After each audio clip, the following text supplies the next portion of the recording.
All right, so it's day 2 of the convention. We have a few speakers that we're going to go listen to today. My GoPro died yesterday while I was recording. Sucks, I didn't get to finish that monologue that Bill was giving, but he was giving out some great gemstones that I can use in the future. But I'll take you guys around to a few different speakers, and we'll see what they got going on.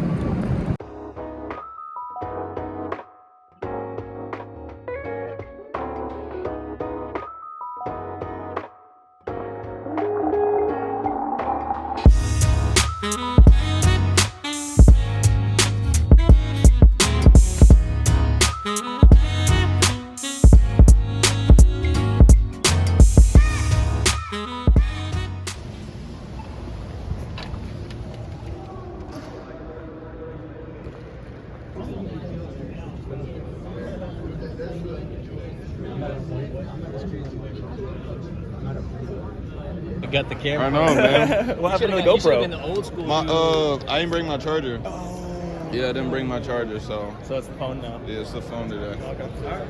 How you feel? I'm all right. You all right? I wanted some food. I'm sick, man. I was like, all right. Eat this. You sure? Yeah, have it. You not eating? No, go for it. You don't want it? No, go for it. Appreciate it, man. I know. Are you recording this right now? Yep. So this is what we're doing. At least you're using your selfie stick. Yep. And is the camera on me or on you? It's on you. Yeah. Thank you. Yeah. Appreciate it. Absolutely. I'm looking at you, not the camera. That's okay. You just act like it's not there. No, make sure you come prepared next time. Right, You go bring your somewhere, charger. Prepare. We That's always for sure. need some sort of equipment, even if it's just an open space. But if you're recording something, bring your equipment.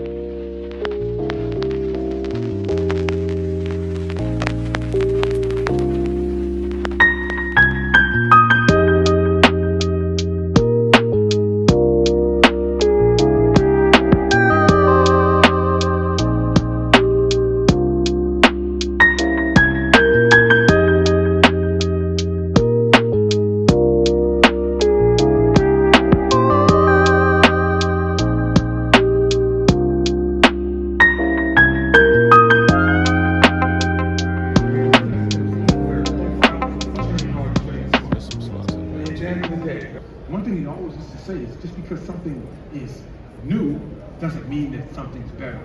So when we look at respecting the old but seeking out the new, I think that that's a shining statement. So my coaching journey, for those of you that don't know me, worked with Philadelphia Eagles, 49ers, I worked in pro soccer with Philadelphia Charge, I worked in pro lacrosse with the Pride and Tampa Bay Rays. I was the director of sports performance at Purdue, overseeing all the 18 athletic teams. Currently work with the NFL, 9 years as the physical preparation coach for the National Football League officials, which is a phenomenal job. Love it. And I've got a training studio in San Jose. But before, I worked for the Eagles. All right, so we just finished the presentation with Duane Carlisle. Feeling a little bit tired, so we're gonna head on over to the Starbucks and grab ourselves a coffee. And we'll head back down and listen to Ryan Davis give his presentation. There's no answers in sports science. This is what we're going to go with. So Sam does an unbelievable job at basically giving us a target for every single thing that we're going to do. So what you're looking at up here, all right, we do a couple things at the University of Maryland that are a little bit different probably than some places. Number one, after every extended period, so every time my guys go home, when they come back, we start them with the PACER test. All right, we have a start level assessment so we can just see what we have and what we're dealing with. Our linemen complete the PACER test through level 4, our mids complete the PACER test through level 5, and our skill players complete it through level 6. All this tells us is that they've got enough foundation, enough cardiovascular base to basically enter into that training block, whether it's the off season, whether it's the spring, summer. Anytime the players are home and have an extended period, we always start with that. If they cannot pass it, then we just keep running it until they can essentially get themselves in enough shape to pass the test and then go into the off-season workouts or the summer workouts. Now, Went COS and then graduated in '81. He played for John Smith, baseball coach. His first season, I was a trainer relief pitcher on the 1979 dang. team that they had. I've been following. I saw they have a football team Yeah, I was watching. Actually, got to see the game on TV. I have to go, oh, there's Zach State's on TV. Yeah. In the games before, and then you guys lost. Unfortunately, Incarnate Word. Yeah. It was a really great game. 63-66. It was yeah. neck and neck. But I was pulled. I watched the game. It was Montana State or something. Oh, it was on TV. It was on national TV for the first time. Yeah. That was a good game too. Yeah. I was up there from fall of '78 to graduate in May of '81. So years ago. Yeah, not many people around.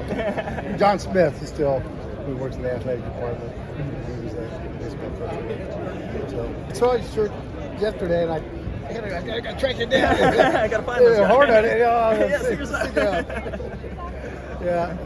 Alrighty. All right, James. Take care. You too. That's just for air. And that even, like if you stuck this thing down and Stand off a 90-pound slug. No, I mean I've had literally special forces beating it for a year and have not been able to do it. And they're throwing it, slamming it in outdoor situations, and they're all kinds of crazy stuff. It's no big deal. What's up, guys? Thanks, All right. man. Yeah, absolutely. Yeah. I was just curious if anyone beat my two-per. A guy did a 90 and one, but he's an exhibitor. An exhibitor. So you're still. So I'm good. safe. I'm still You're safe. Okay. safe. All right. Yeah. One more day. Absolutely. Yeah. You're trying to beat your 2. Can I? Is that Sure. allowed? I only get one try though. Nah, I think I'll keep it. Okay. Yeah. Yeah. For the sport of it. For the sport of it. All right. Yeah, I like it. Thank you. Yeah. That's for sure. Test. I mean, honestly. Pretty good. You want to do that? Yeah, you don't want to jump? I'll do it if you do it. Yeah, I can't. All right, we'll do it after the Oh wait, speaking of that. Yeah, it should be time. Yeah, I'm sure they're over there. Tendon soreness, in particular tendon soreness 3 days after this type of jumping. That's a flag. They're not ready for this. Or maybe they are ready, but I need to hold them where they are because this is extra low that is starting to flare them up. And when we look at this as an eccentric absorption phase, if I had have gone straight to continuous jumps, you can very easily send someone too far with load and not be able to bring them back. In an eccentric absorption phase, if I have someone doing altitude landings, tall to short snap downs or anything like that, and they get a little bit sore, I haven't really overdone it. I can pull them back pretty easily. I can hold where they are. If I allocate continuous hurdle jumps or 3 hops for distance or some type of shock method option, that is, I've already cooked it. I've already set them. And the analogy I like to use is the way I cook toast. Again, I don't know how trusting Americans are of their toasters. Australians do not trust toasters at all. So we'll continuously pop it up. We put it in, we wait 30 seconds, we pop it up. Oh, it's not ready, we put it back down. Another 30 seconds, pop it back up. That's exactly how I like to do plyos. I like to put them in, see how they go, pop them up. The last thing I want to do is trust that toaster and I pop it up and it's burnt. Because once you cook someone, especially from a tendinous standpoint, and you start to activate some sort of tendinopathy with them, it is a nightmare to bring it back. A nightmare. So back to eccentric absorption, that's our first phase, that's what we try and do. And there is no exact time frame. It's not like this is exactly 2 weeks or exactly 1 month. This is going to be based on the athlete you're working with. So you drop it in. Typically, we want to see 2 weeks, 3 weeks of loading to see how they respond. They're feeling good, we move them along. Concentric development is that next phase we start to layer in to make sure they're managing the load. So it's movement analysis technology. Need to spend the time or use the subjectivity of the goniometer.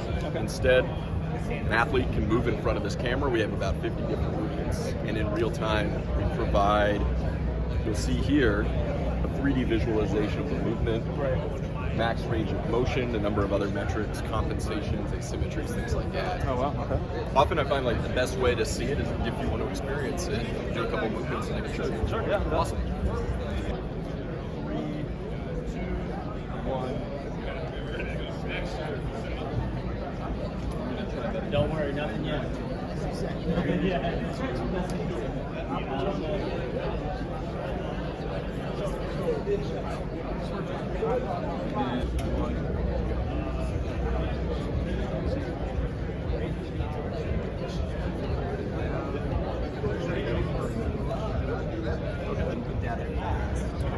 Instead of going with the goniometer in a team and it taking a few hours, it could take 10, 15 minutes. Oh, wow, okay.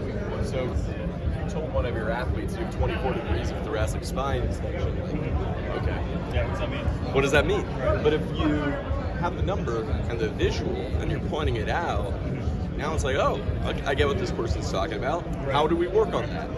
So this just shows max range of motion and asymmetry between the left and right. So everything is pretty symmetrical. One difference being your left hip is slightly more mobile than your right. Interesting. And then I can kind of play with this here if I want to see the squat, for instance. Okay. I'm able to go in and manipulate. And the coloration is just showing the lengthening and shortening of the muscle and plumb lines, or see how something is changing dynamically. I can literally go in and play through however I need. And then I can give this report back to my athlete, which takes, so this is actually the best score of the day. Nice. 97. I can take this data and I have like a printable handle with my logo and everything. It takes the goniometric measurements and puts it in a more digestible 0 through 100 score.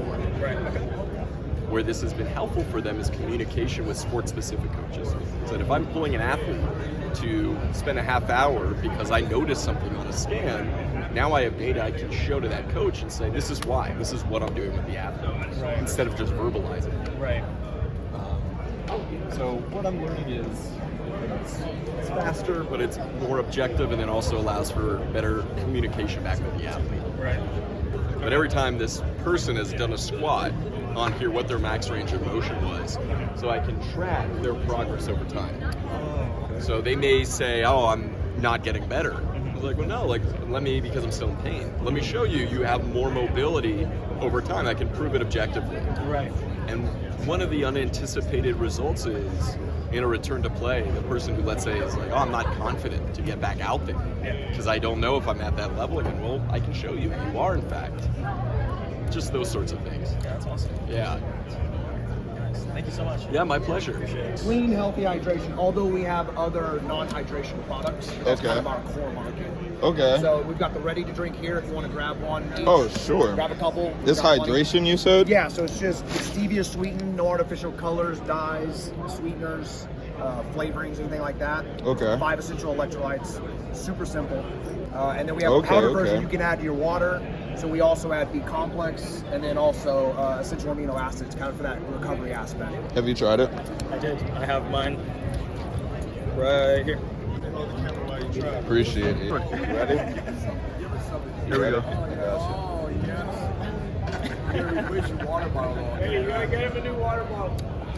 Oh, that's good. Yeah. That's You good. gotta get one more. Like, you gotta get what's one. your take on it? What you think? It's good. I mean, I can taste the hydration. It's got a little bit of that saltiness in there, a little bit of that. To me, I kind of relate it to like Pedialyte, that Pedialyte taste, but it's not like, it doesn't taste like medicine. We have plenty of things. Try that one right there. Okay. That one's a little bit. That one doesn't. That one. This one you're gonna find a way. Cherry lime. This one was like Thanksgiving dinner. That's the Christmas dinner. Okay. Christmas dinner. Treat yourself. Now we're talking. Look at that. Look at that. Feel it. Feel it. Feel it. Oh. Oh, I do like that one. Yeah. There we go. See. Where yours at, bro? Oh, I got mine. I got mine right here. Get this on camera. Get this on camera. Shaker bottle? Shake it. I'll take See you later, Gatorade. Don't do them like that. I love Biosteel. Yeah. Thank you so much. All right, so that's pretty much a wrap on day 2 of the NSCA coaching conference. I'm looking forward to what day 3 is going to look like. So let's go ahead. We're going to make our last rounds, and then we're going to head up out of here. Because Matt here had his Yeah, so eyes I'll hold up one of closed. these. I know, my eyes were closed. Are we going to take it with yours? Take it with yours, because I can't. Yeah, I just, yeah.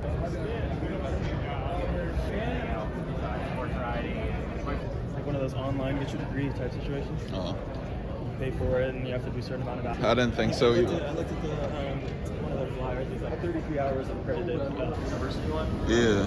That guy's been walking around all day because nobody's. All right, so that pretty much wraps up day 2 of our NSCA Coaches Convention adventure. Pretty good day today. We got to listen to some good lectures, experimented with some different hydration formulas, and met some cool people. So looking forward to day 3, what day 3 is gonna entail. So you guys stay tuned for that, and we'll be right back at you. Peace.